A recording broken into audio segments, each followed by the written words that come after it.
Chronicles Chapter 25. Amaziah was 25 years old when he became king, and he reigned in Jerusalem 29 years. His mother's name was Jehoiada. She was from Jerusalem. He did what was right in the eyes of the Lord, but not wholeheartedly. After the kingdom was firmly in his control, he executed the officials who had murdered his father the king. Yet he had not put their sons to death, but acted in accordance with what is written in the law in the book of Moses, where the Lord commanded, "Fathers shall not be put to death for their children, nor children put to death for their fathers. Each is to die for his own sins." Amaziah called the people of Judah together and assigned them according to their families to commanders of thousands and commanders of hundreds for all Judah and Benjamin. He then mustered those 20 years old or more and found that there were 300,000 men ready for military service, able to handle the spear and shield. He also hired 100,000 fighting men from Israel for 100 talents of silver. But a man of God came to him and said, "O king, these troops from Israel must not march with you, for the Lord is not with Israel, not with any of the people of Ephraim. And if you go and fight courageously in battle, God will overthrow you before the enemy, for God has the power to help or to overthrow." Amaziah asked the man of God, "But what about the 100 talents I paid for these Israelite troops?" The man of God replied, "The Lord can give you much more than that." So Amaziah dismissed the troops who had come to him from Ephraim and sent them home. They were furious with Judah and left for home in a great rage. Amaziah then marshaled his strength and led his army to the valley of Salt, where he killed 10,000 men of Seir. The army of Judah also captured 10,000 men alive, took them to the top of a cliff, and threw them down so that all were dashed to pieces. Meanwhile, the troops that Amaziah had sent back and had not allowed to take part in the war raided Judean towns from Samaria to Beth Horon. They killed 3,000 people and carried off great quantities of plunder. When Amaziah returned from slaughtering the Edomites, he brought back the gods of the people of Seir. He set them up as his own gods, bowed down to them, and burned sacrifices to them.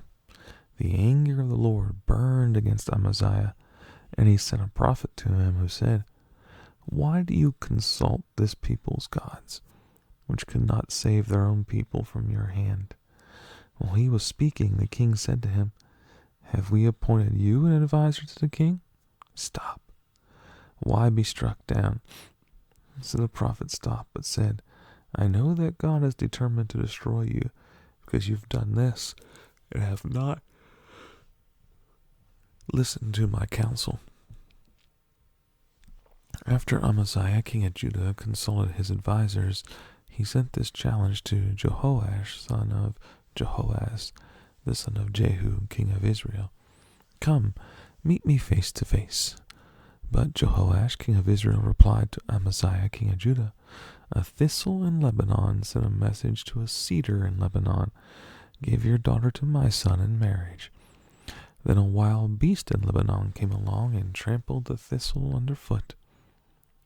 You say to yourself that you have defeated Edom, and now you are arrogant and proud. But stay at home. Why ask for trouble and cause your own downfall and that of Judah also?" Amaziah, however, would not listen, for God so worked that he might hand them over to Jehoash, because they sought the gods of Edom. So Jehoash, king of Israel, attacked. He and Amaziah, king of Judah, faced each other at Beth Shemesh in Judah. Judah was routed by Israel, and every man fled to his home. Jehoash, king of Israel, captured Amaziah, king of Judah, the son of Joash, the son of Ahaziah, at Beth Shemesh. Then Jehoash brought him to Jerusalem and broke down the wall of Jerusalem from the Ephraim gate to the corner gate, a section about 600 feet long. He took all the gold and silver and all the articles found in the temple of God that had been in the care of Obed-Edom, together with the palace treasures and the hostages, and returned to Samaria. Amaziah, son of Joash, king of Judah, lived for 15 years after the death of Jehoash, son of Jehoahaz, king of Israel. As for the other events of Amaziah's reign, from beginning to end, are they not written in the book of the kings of Judah and Israel? From the time that Amaziah turned away from following the Lord, they conspired against him in Jerusalem, and he fled to Lachish. But they sent men after him to Lachish and killed him there. He was brought back by horse and was buried with his fathers in the city of Judah. Then all the people of Judah took Uzziah, who was 16 years old, and made him king in place of his father Amaziah. He was the one who rebuilt Elath and restored it to Judah after Amaziah rested with his fathers. Uzziah was 16 years old when he became king, and he reigned in Jerusalem 52 years. His mother's name was Jecholiah. She was from Jerusalem. He did what was right in the eyes of the Lord, just as his father Amaziah had done. He sought God during the days of Zechariah, who instructed him in the fear of God. As long as he sought the Lord, God gave him success. He went to war against the Philistines and broke down the walls of Gath, Jabneh, and Ashdod. He then rebuilt towns near Ashdod and elsewhere along the Philistines. God helped him against the Philistines and against the Arabs who lived in Gur-Baal and against the Meunites. The Ammonites brought tribute to Uzziah, and his fame spread as far as the border of Egypt, because he had become very powerful. Uzziah built towers in Jerusalem at the corner gate, at the valley gate, and at the angle of the wall, and he fortified them. He also built towers in the desert and dug many cisterns, because he had much livestock in the foothills and in the plain. He had people working his fields and vineyards in the hills and in the fertile lands, for he loved the soil.